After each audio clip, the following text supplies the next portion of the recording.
How much time needs to pass before grave robbing turns into archaeology? In North America, archaeologists have to be extremely careful with any kind of Native American burial. Nowadays, it is more and more common that archaeologists might get a chance to look at a burial, but they put it back in place as best as they can when they were done. So they study the burial but take nothing from it. This is because the living ancestors of these ancient people still like to honor their dead. The vast majority of archaeology undertaken is developer-led, meaning the site is only being dug because it is going to be developed for housing industry quarrying its site. The site is essentially going to be trashed. There is no possibility of putting things back because the site will be built on and the ground irretrievably altered by heavy machinery. Full archaeological excavation is generally seen as a last resort where preservation in situ isn't possible. The idea of excavation for excavation's sake is a bit old-fashioned these days, and most reputable archaeologists would agree that it is better to leave things in the ground as they are rather than disturb them for no reason.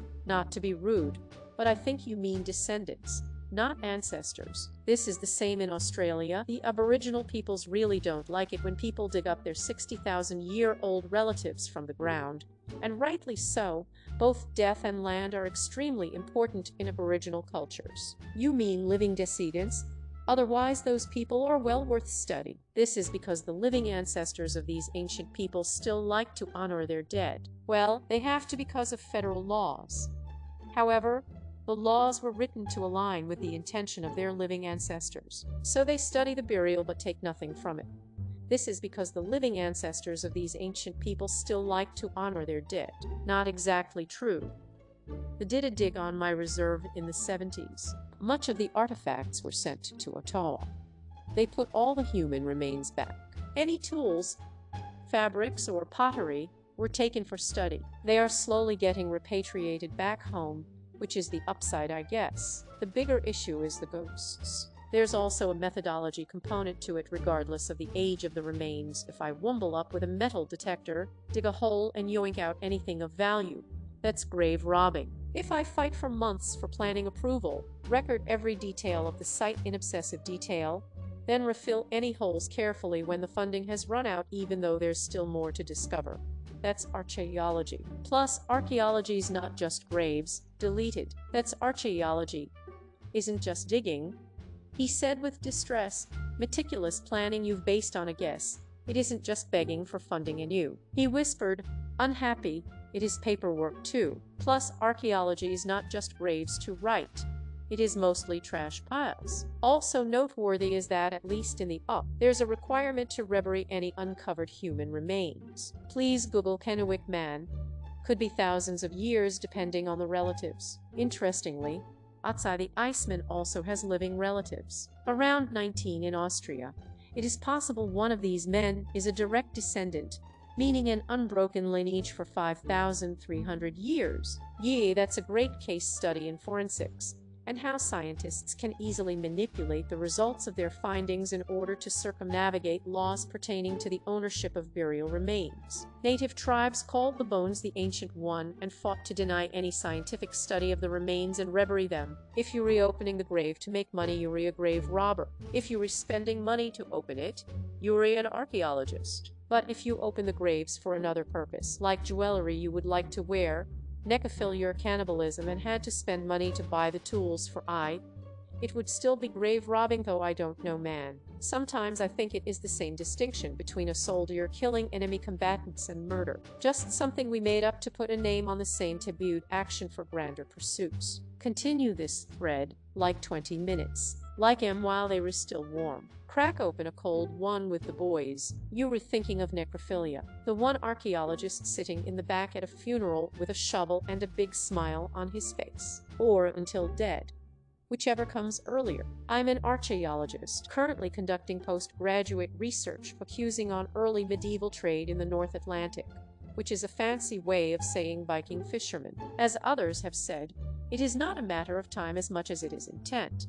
Grave robbing is an unsanctioned, for-profit endeavor. Archaeology is a legally permitted scientific examination for the purpose of understanding the past. Generally speaking, exhumation of recently interred remains for those purposes is forensic rather than archaeological, despite similar methodology, as it is usually conducted in the course of a criminal investigation. Contrary to the popular imagination, burial archaeology is probably only about 10% of the science, if that. Most of it is mundane shit like analyzing fishbone assemblages. One man's trash is another man's treasure, literally, for archaeologists. Talk about trash and treasure. Had a guy in Pittsburgh with an old city map of where all the outhouses once stood on each city lot. After they got indoor plumbing, they would fill them in with their trash. He would dig them up and share some of the things he found with the property owners, and of course keep the good stuff worth anything. Or making sweet pollen graphs nor replies. I actually had to look this up once for reasons. It's 100 years, or when the deceased has no remaining living relatives, whichever comes first. I think there should also be some sort of acknowledged organization involved. If I'm gonna do some archaeology and dig up 100-year-old graves at my local graveyard, I'm probably still gonna be arrested for grave robbing. Well, I didn't know there was an actual answer. I just thought it was a funny question, lol. If you were in the United States and find a grave, there is no period of time elapsed when it becomes legal to dig it up and loot the remains. Grave sites are legally protected. If it's a Native American burial, you'd be breaking federal law. You can dig up a grave if you have a reason to, but you most definitely require a permit to do so, and in order to get one, you will likely need an archaeologist or medical examiner depending on the age of the burial running the show. The difference between an archaeological site and a modern site is different where you are and depends on local state laws. In Florida, I know it used to be 75 years, but it's possible that's changed. I used to be an archaeologist. I have a degree in the field and worked in it, primarily in the southeastern USA for about 10 years. I have a degree war archi for a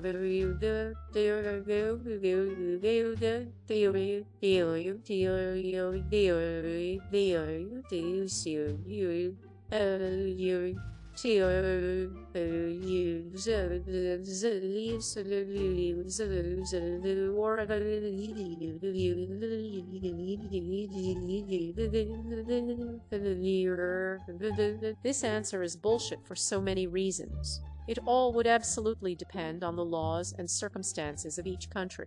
I couldn't go to Arlington or an old church in Britain and dig up a coffin from 1900, but I could probably, with permits, do archaeological work on the remains of towns destroyed in conflicts in the Middle East after World War II is an example. There are so many factors that would determine grave robbing or archaeology, the goal or the project.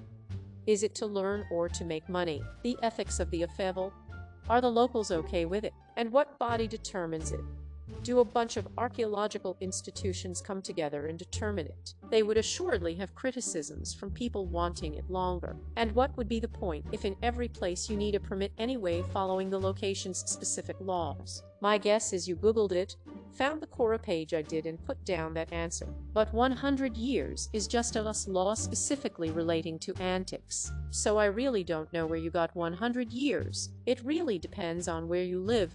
Every country has different laws regarding exhumation. So if I kill you, bury you, then kill all of your relatives, and dig you up after you've been buried for a day, that counts as archaeology. I guess you can say the answer is buried somewhere in this thread. I don't have an award, but I wish I did. Yeehaw! Have a award. So you were saying I have to dig for it. And depends on where you live. In the US, most, if not all, states have laws prohibiting the purposeful disturbance of burials. This includes ones that are 2 years in the ground to 10,000 years. Native American burials are further protected by federal laws. If you are an archaeologist and you come across a burial on a site, you need to notify the county coroner, the local police, your state's historic preservation office, and potentially the local Native American tribe. They will make determinations as to its approximate age and, if an investigation is needed, what happens to the remains, or if there is a possibility need for notification of next of kin. Then you dig it up.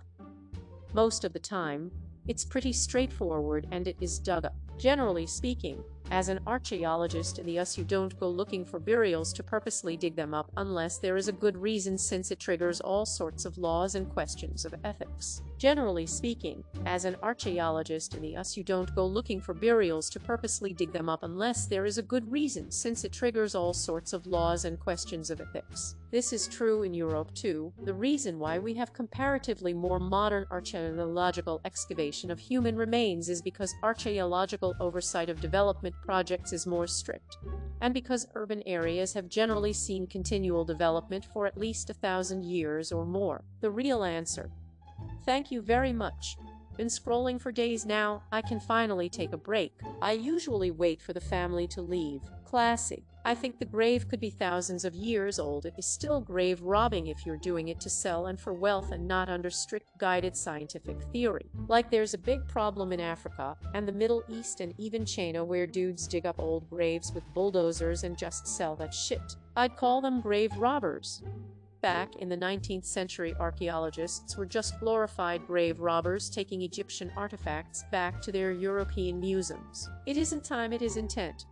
Grave robbing is to plunder the grave for valuables. Excavating an archaeological site is to learn. British laughing in the distance. Well, also the methodology. Archaeologists have many methods for don't disturbing the archaeological context where the artifacts are found in, because they need as much information as they can get. Grave robbers just make holes where they think they could dig up something. As an archaeologist, I think this is a very weird question. As a grave robber, I think this is a legit question. Answer the question, grave robber, why? I'm majoring in archaeology. I had a nickel every time I heard this joke I'd be able to pay off my student loans. Do you really? Why? Would you not be interested to share what you know with those that don't? I was so happy to find this thread, as I have been wondering this lately and genuinely want to learn. Continue this thread or reply. It is a bit of a gray area really.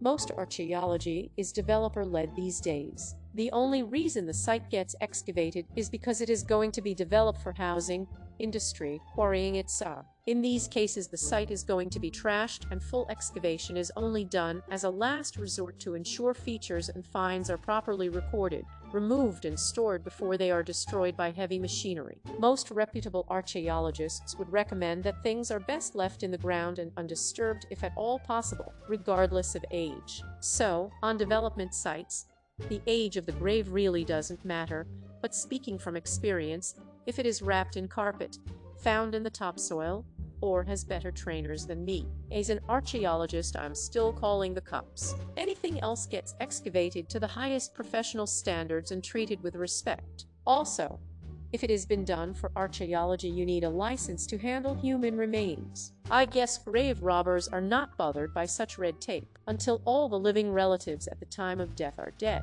But then there's the obvious problem of only children with no children themselves with few relatives, so that kind of makes sense. Maybe long enough so that no one alive knows that the grave was a relative. I'm gonna go out on the edge and say no. Like many places have cemeteries that have everyone basically dead in the family and over 100 years old. It is still owned by towns, parish, or whatever. If you just went and dug up a body, it'll still be a crime regardless if all the living relatives are dead. There are permissions and legal shit needed regardless of how many years passed. Even Egyptian mummies and Chinese dig site over 4,000 years old still need permission from the respectful governments to even dig, let alone claim anything. You could also be a grave robber of prehistoric artifacts. Archaeology is dedicated to preserving the finds and putting them into the right historical context. I actually worked on an archaeological excavation a few years ago where we dug up 3,000-year-old Mycenaean tombs in Greece. The biggest issue we encountered was that at night and during the off-season winter months, grave robbers would come to dig up the tombs to steal the artifacts in them. Once we discovered tombs, we actually had to hire a night guard to watch over them while we weren't there. These robbers had actually stolen most of the artifacts discovered at the site from the late 20th century to now, and although most were lost, some gold seal rings were found and recovered at a metropolitan auction when a professor recognized them. Archaeology is the art of destruction. Every time you remove a stone or move dirt, you are destroying something that someone made. Archaeologists acknowledge this and dedicate their lives to noting every detail and cataloging everything that they find. All of this is done for the pursuit of knowledge. Their work is the foundation of our understanding of the ancient world. They usually have no money and their careers ahead of them are not easy. Looters are just in it to profit off it, and they can make a lot of money. Every time they remove an artifact, the artifact itself disappears forever, just to end up in someone's private collection that they can't even show to their friends. And all the information vanishes with it, because without context it's just another mysterious old thing. Like and subscribe for more Reddit content. Watch the next video at the top of your screen.